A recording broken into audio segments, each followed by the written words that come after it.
Bismillahirrahmanirrahim. Assalamualaikum warahmatullahi wabarakatuh. Alhamdulillah kita bisa bertemu kembali. Di sini saya akan melanjutkan praktek ibadah yang mana di sini saya akan menjelaskan tentang nikah. Apa sih yang teman-teman ketahui tentang nikah itu sendiri seperti itu. Nah, di sini saya akan menjelaskan yang pertama itu adalah pengertian dari nikah itu sendiri. Pengertian dari nikah, nikah menurut bahasa atau menurut etimologi, nikah berasal dari kata an-nikah. Atau kata lain dari nikah itu adalah al-jam'u dan ad-dhammu, yang artinya itu berkumpul atau mengumpulkan seperti itu. Nah, seperti biasa dalam bahasa, makna bahasa bahwasanya sesuatu yang dikumpulkan atau sesuatu yang mengumpulkan, maka itu bisa dikategorikan ke dalam nikah ataupun yang mengumpulkan itu sendiri. Nah, teman-teman jangan salah paham dulu bahwasannya itu perspektif bahasa atau pengertian menurut dari kata etimologi atau secara bahasa. Sedangkan menurut terminologi atau secara istilah, nikah itu adalah suatu akad perjanjian yang mengandung kebolehan melakukan hubungan suami istri atau melakukan hubungan bersetubuh dengan ketentuan-ketentuan tertentu dan dengan adanya lafaz atau sigot di dalamnya seperti itu. Nah, jadi di sini ada beberapa poin. Yang pertama, apa yang namanya itu adalah perjanjian yang mengandung di dalamnya itu diperbolehkannya melakukan hubungan intim ya lebih dalamnya seperti itu. Lalu itu didasarkan dengan suka sama suka, lalu didasari juga adanya syarat-syarat atau rukun-rukun yang perlu perlu ada dalam suatu pernikahan tersebut seperti itu. Lalu adanya juga lafaz yang mendasari dari pernikahan tersebut.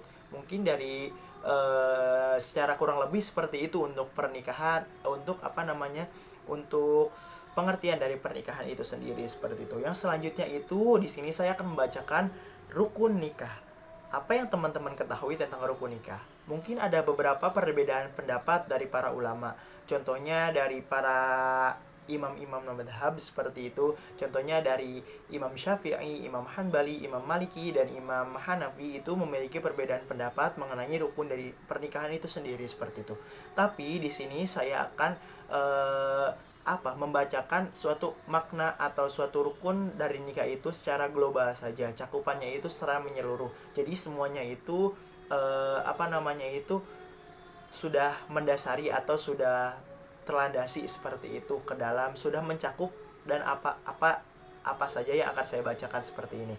Yang selanjutnya itu yang pertama adanya calon suami dan calon istri. Nah, adanya calon suami dan calon istri. Ketika tidak adanya salah satu antara calon ini, maka tidak akan adanya jadinya pernikahan.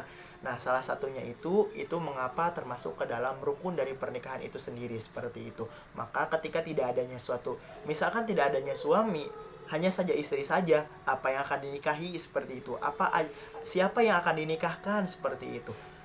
Malah atau sebaliknya, ketika tidak adanya istri, malah ada suami saja, pertanyaannya juga sama, siapa yang akan dinikahkan seperti itu? Maka ini adalah salah satu masuk ke dalam rukun dari pernikahan itu sendiri.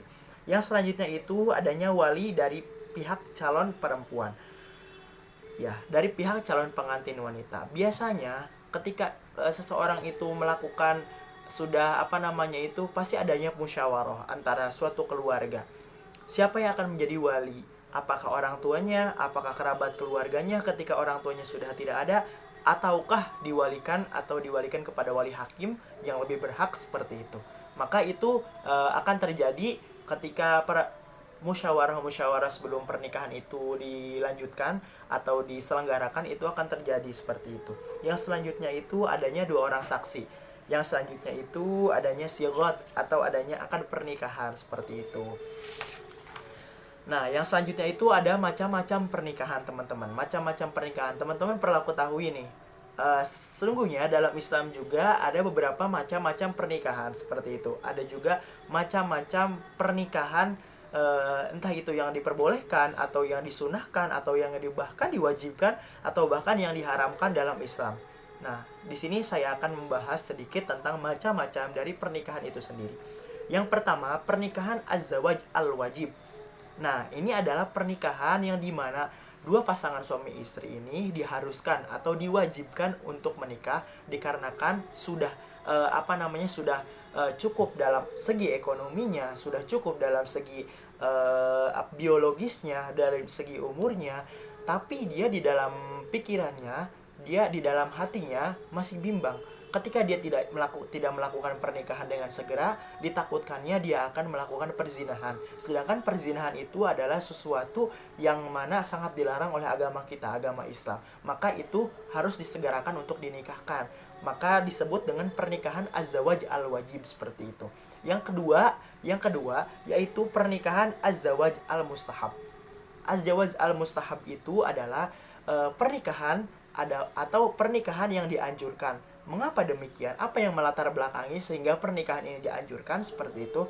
Yaitu adalah ketika pasangan suami istri atau pasangan calon suami istri itu dia sudah mapan dalam pernikahannya, lalu dia sudah sudah mapan juga dalam biologisnya, sudah mapan juga dalam umurnya. Dalam artian mapan di sini mencukupi, lalu dia di dalam hatinya atau di dalam pikirannya bisa menahan dirinya dari melakukan suatu perbuatan yang dilarang dalam agama. Maka itu bahasanya itu umur-umur yang sangat produktif untuk melakukan pernikahan, atau waktu-waktu yang sangat produktif untuk melakukan pernikahan. Maka mengapa demikian? Karena itu disebut dengan pernikahan az-zawaj al-mustahab, atau pernikahan yang sangat dianjurkan, seperti itu. Yang ketiga yaitu pernikahan az-zawaj al-makruh. Pernikahan az-zawaj al-makruh itu adalah salah satu pernikahan yang kurang disukai oleh Allah Subhanahu wa taala. Mengapa demikian? Karena ada beberapa faktor yang tidak terpenuhi dalam pernikahan tersebut. Misalkan seseorang suami istri itu melakukan pernikahan, dia mapan dalam ekonomi, mencukupi dalam ekonomi, tapi dia tidak mencukupi dalam segi biologis, dan dia tidak mencukupi juga dalam segi pemikirannya. Dia akan melakukan, apakah dia ke depannya akan melakukan suatu perbuatan dosa dengan perzinahan ataupun apapun. Nah, seperti itu. Maka itu adalah salah satu, atau sebaliknya, bahkan dia tidak mapan dalam ekonomi tapi mapan dalam biologisnya, seperti itu.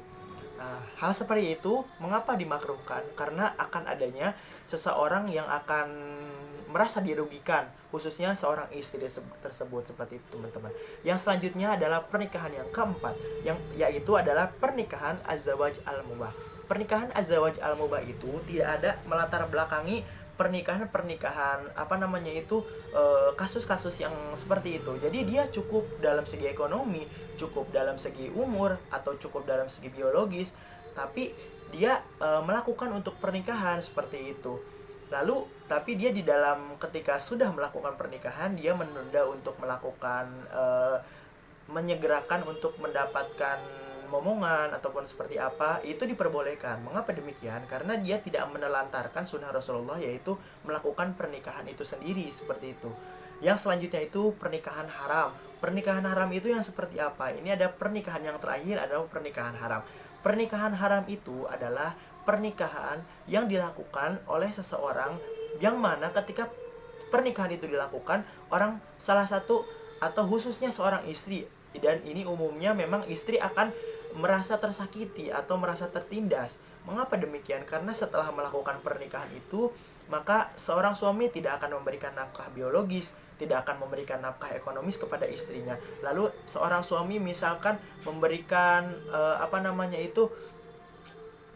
suatu balas dendam ketika dia ingin melakukan suatu pernikahan, dia melakukan pernikahan tersebut balas dendam kepada istri tersebut, seperti itu, atau kepada wanita tersebut. Maka itu pernikahannya itu dikategorikan sebagai pernikahan yang haram, atau pernikahan yang tidak boleh untuk dilakukan, seperti itu. Mungkin dari saya untuk pembahasan pernikahan cukup sekian, kurang lebihnya mohon maaf. Syukron. Wassalamualaikum warahmatullahi wabarakatuh.